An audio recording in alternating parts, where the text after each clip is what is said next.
Comment ne pas commencer, comment ne pas introduire mon propos avec cette information absolument déroutante? Oh, je mesure mes mots. Déroutante. Le Conseil d'État, qui est un bras armé du pouvoir, vient de valider l'obligation vaccinale. C'est une information, bien évidemment, qui va semer la stupeur chez des millions de Français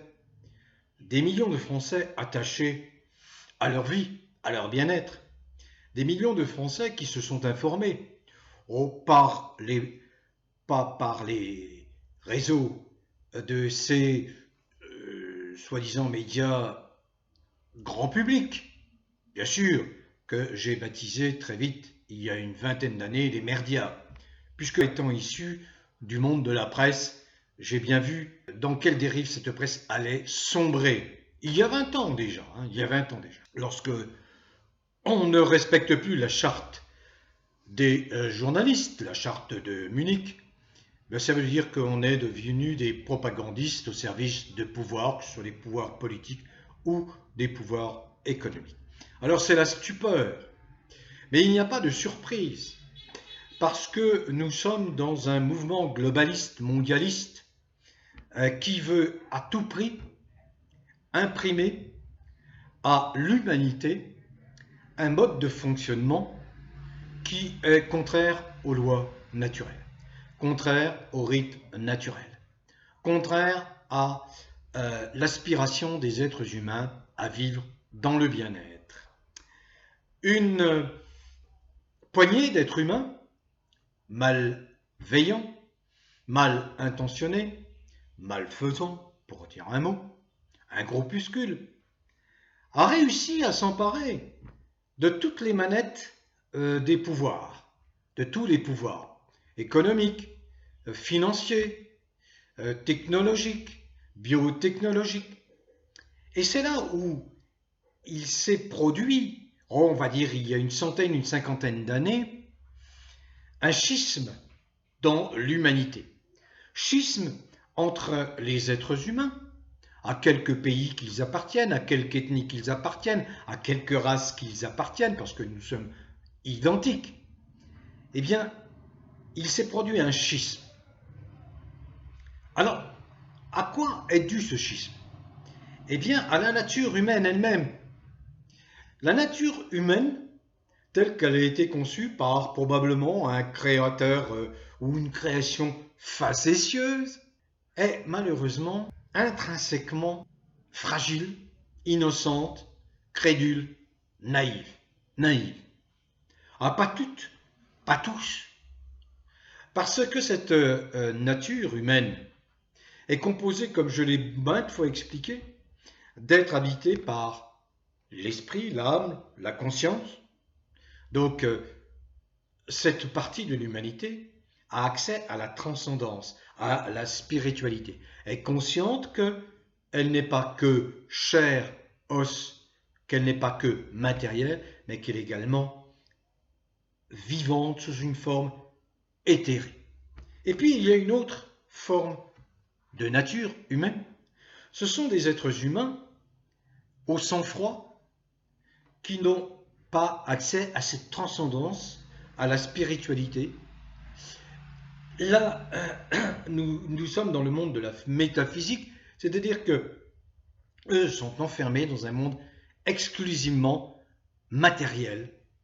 Mais cet enfermement, cet emprisonnement dans ce monde matériel leur cause les plus grandes souffrances parce que ils ont besoin de cette énergie spirituelle pour pouvoir adhérer, comprendre l'environnement humain dans lequel elles sont.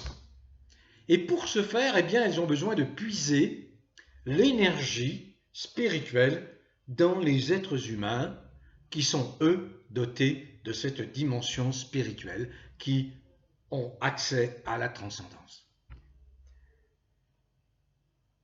Le drame de l'humanité aujourd'hui, c'est que le foisonnement des technologies, des biotechnologies, du numérique, nous éloigne de l'essence même de l'être humain, tel que, à mon avis, il a été voulu par le Créateur, c'est-à-dire un être mis de chair, mis d'esprit. Ça nous éloigne parce que ces êtres humains-là ont compris, dénués de conscience, dénués d'âme, qu'ils pouvaient substituer à l'être humain existant un être humain androgyne, mi-biologique, mi-technologique. C'est le transhumanisme. Et ils s'appuient pour parvenir à leur fin sur cette idéologie qu'a utilisée Hitler pour créer de la ségrégation entre les êtres humains, c'est l'eugénisme, affirmant qu'il y a des êtres humains de valeurs différentes. Il y a des êtres humains qui ont plus de valeur que d'autres. Sur quelle démonstration scientifique? Aucune. Les êtres humains naissent tous avec le même capital, même définition génétique. Ils ont les mêmes informations qui les font vivre, à quelques exceptions près.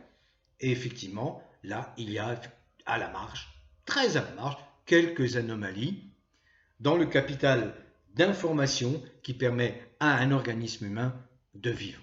Voilà ce qui donne effectivement quelquefois des êtres humains qui viennent avec des malformations, avec des handicaps, avec des troubles mentaux, des déficiences mentales. Sont-ils pour autant des êtres humains condamnables? Comme par exemple les êtres humains qui ont des orientations sexuelles différentes? Bien sûr que non. L'humanisme, l'humanité, c'est d'abord la tolérance, l'acceptation de l'autre dans sa différence, de tous les autres. C'est exactement le contraire qui a été vécu sous la période nazie, où on a considéré que des êtres humains étaient des êtres humains inférieurs. Les déficients mentaux, les homosexuels, les juifs, on leur reprochait aux juifs d'avoir effectivement perverti l'humanité.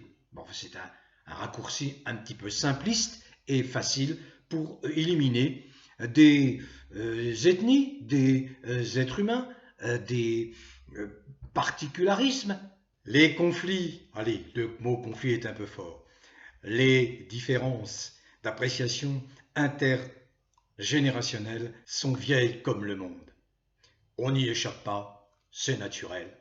Ça n'a rien d'inquiétant lorsque le bon sens, la sagesse finissent par l'emporter, lorsque le respect, en particulier des uns et des autres, lorsque le respect de l'âge est là, est permanent et s'inscrit dans des cultures, dans des coutumes qui sont ancestrales. Ces repères ont disparu en Occident, ces repères ont disparu malheureusement et dramatiquement, je dirais, en fait. Est-ce que Verdi est d'un archaïsme dépassé? Est-ce que c'est un être archaïque parce qu'il veut mettre en exergue, il veut rappeler aux générations qui suivent qu'il y a un certain nombre de repères qu'il faut garder en mémoire, qu'il y a un certain nombre de valeurs qu'il faut absolument conserver? Je ne le pense pas. Il existe aujourd'hui, sous la pression de quelques groupuscules de déviants, des dérives qui risquent de provoquer des dégâts extrêmement douloureux chez tout le monde, quelles que soient les orientations sexuelles des uns et des autres. Et une fois encore, je le martèle, car certains s'emparent un peu vite de mes propos pour en oublier le fond de ma pensée, je le martèle. Il y a ce qui est dit dans la Constitution française, il y a un être humain qui passe avant tous les autres, c'est l'enfant. Et dès lors qu'il y a la moindre menace contre l'enfant, il faut réagir. Et je réagis depuis des années dans ce sens-là, car l'enfant a besoin de repères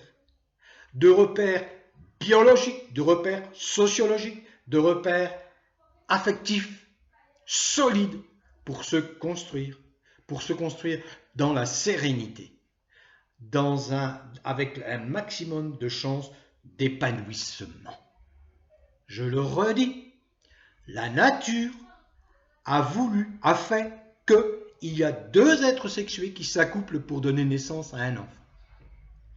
Ces deux êtres sexués, c'est le mâle et la femelle, l'homme et la femme, chromosome XX, chromosome XY. La nature aurait voulu organiser la procréation d'une autre façon qu'elle l'aurait fait, mais elle ne l'a pas décidé ainsi. Et c'est cela qui n'est plus respecté par des gens qui revendiquent des droits qui sont en réalité des droits qui n'ont aucune raison d'exister parce qu'ils contredisent l'équilibre naturel des lois naturelles préétablies. Est-ce si sorcier à comprendre? Est-ce que là, il s'agit de mettre en cause la vie intime des uns et des autres? Pas du tout. Chacun fait ce qu'il veut dans son intimité, tout ça relève de l'intime. Mais dès lors que l'équilibre, la vie de l'enfant est menacée, est en cause, alors il faut réagir.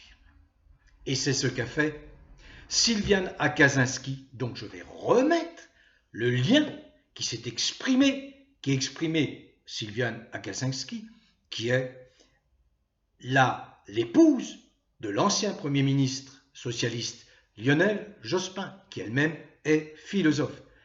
Ça, c'est une voix qui compte, c'est une voix réfléchie. Elle n'est pas la seule.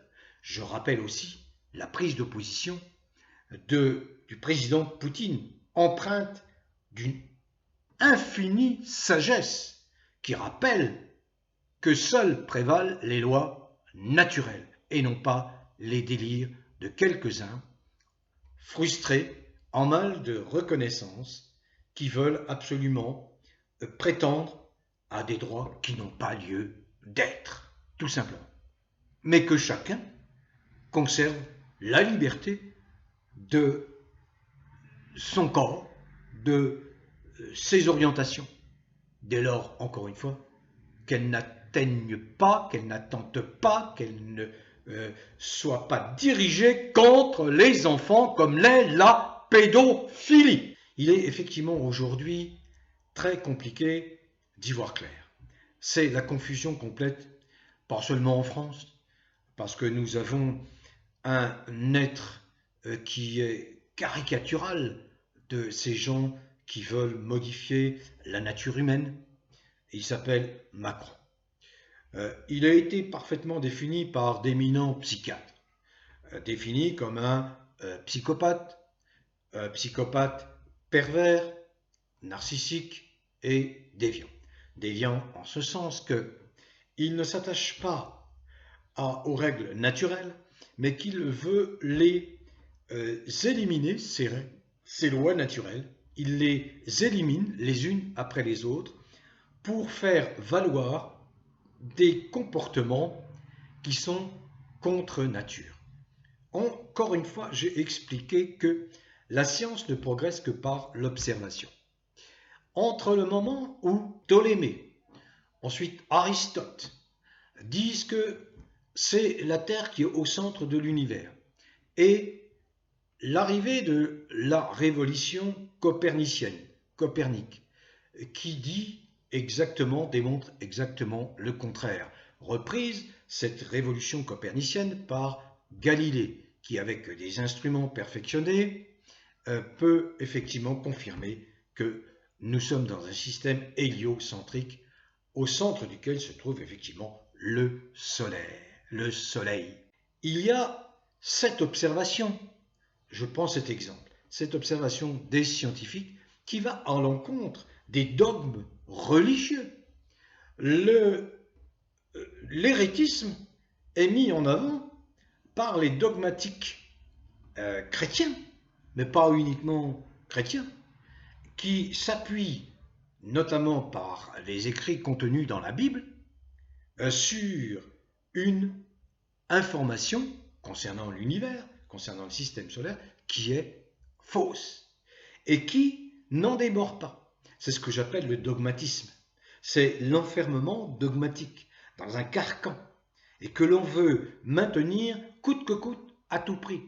Pourquoi? Parce que naissent à partir de ces affirmations des pouvoirs, des civilisations qui veulent imposer à partir d'informations fausses des modes de vie qui vont être des modes de vie contraignants pour les peuples.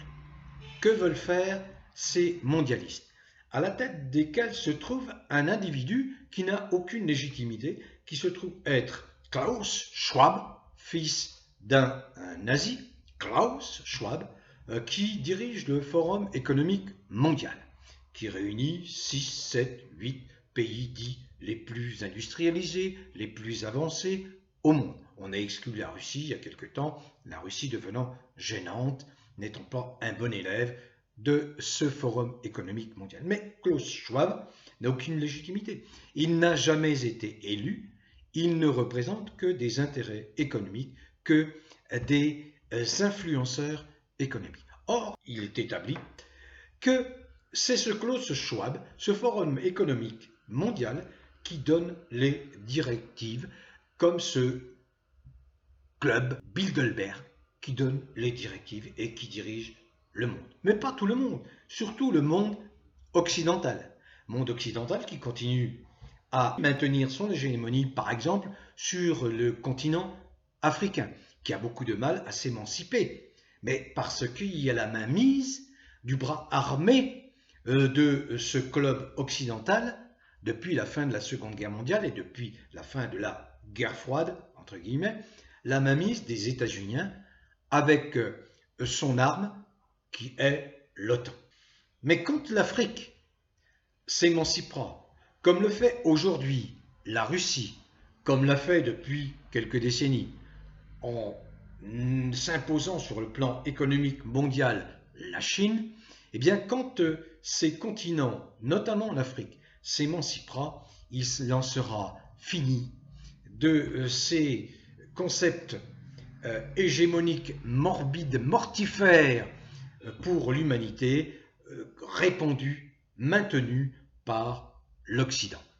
L'Occident ne se maintient sur l'humanité que parce qu'elle a pu dominer, pu maîtriser, on va dire, l'extraordinaire essor de la technologie, l'extraordinaire essor du numérique à travers l'Internet. Mais aujourd'hui, cette domination, cette maîtrise n'est plus l'exclusivité de ce monde occidental. On le voit bien avec les BRICS qui, depuis 2011, en réponse à cette hégémonie des Occidentaux, en réponse, s'est réuni. Il y a eu effectivement 5 pays, la Russie, la Chine, l'Inde, l'Afrique du Sud et le Brésil qui se sont réunis. Il y a bientôt d'autres pays qui ont fait acte d'adhésion aux BRICS et qui vont être acceptés. C'est-à-dire, je pense à l'Algérie, je pense à l'Arabie Saoudite, mais beaucoup d'autres. Cela veut dire que nous allons assister, voilà pourquoi cela rend très nerveux les Occidentaux, en particulier leurs serviles serviteurs du genre de Macron, nous allons assister effectivement à la chute de la domination de la monnaie dollar sur le monde entier. La donne change. En attendant, ces gens, ces Occidentaux, qui sont aux abois en réalité, en dépit des apparences, parce qu'ils continuent effectivement à dominer les médias, les principaux canaux d'information, ça n'est qu'une apparence. Parce que cet empire vacille. Cet empire vacille parce qu'il y a la pression de la moitié au moins de l'humanité, disons même peut-être des 3/4 de l'humanité, qui se rebelle. Et parmi cette humanité, il y a beaucoup, par exemple en Afrique ou en Asie du Sud-Est, qui ont dû subir les sévices des colonisateurs, du colonialisme de la France, des Britanniques, des États-Unis, et qui n'entendent plus retomber sous la férule, sous la dépendance de ces Occidentaux. Nous vivons une période confuse où chacun cherche à voir clair, où on se rend bien compte que les amis d'hier sont devenus des ennemis, les éclaireurs d'hier, des philosophes comme Chomsky, sombrent dans la sénilité. Passé 90 ans, on lui fait dire n'importe quoi, tout et n'importe quoi. On le voit bien, ces Occidentaux utilisent toutes les armes à leur disposition pour essayer de maintenir leur domination. On le voit bien avec cette guerre entre Occidentaux et, on va dire, je vais les appeler les non-alignés des BRICS, guerre par Ukraine interposée, une guerre totalement injustifiée. Vous voyez, par exemple, il y a 1000 soldats allemands qui ont demandé à ne pas participer, si tel devait être le cas, ont demandé à leur gouvernement de ne pas participer à une guerre contre l'Ukraine. Vous voyez un petit peu la prise de conscience. Elle est là, la prise de conscience, hein, parmi des millions de gens. Mais il y a beaucoup de gens qui n'osent pas. Pourquoi? Par une légitime peur. Hein, on ne va pas s'engager comme ça, perdre sa vie, si effectivement on ne sent pas un mouvement d'ampleur qui vous porte et qui va rétablir les lois, les fonctionnements naturels de la communauté humaine à l'échelle planétaire. Donc en France, vous voyez quel est le problème pour en revenir à cette décision absolument effrayante, scandaleuse, hein, du Conseil d'État, qui enfreint de nombreuses lois et traités internationaux. Le plus connu, c'est le Code de Nuremberg, également les dispositions qui ont été votées par l'ONU et qui interdisent qu'on attente à l'intégrité physique des êtres humains, pour ne citer que les plus retentissantes des décisions de l'humanité à un moment donné, faisant suite aux abominations nazies. Selon moi, c'est une évidence. Le Conseil d'État n'a aucune espèce de légitimité. Quand on regarde son allégeance à Macron, le dictateur, ce sont des gens qui ont le doigt sur la couture du pantalon par rapport au pouvoir et qui ne font qu'obéir à un pouvoir dictatorial ultra autoritaire, celui de Macron, qui a tellement peur qu'il s'en prend maintenant à tout le monde, qui judiciarise, qui attaque. Vous voyez, par exemple, ce président de la République, usurpateur, hein, imposteur, eh bien, voilà qu'il pas, alors qu'il bénéficie d'une immunité, pénale, judiciaire, etc., pendant toute la durée de son mandat. Ce qui avait fait adopter à tous ses prédécesseurs une attitude de retenue, sage.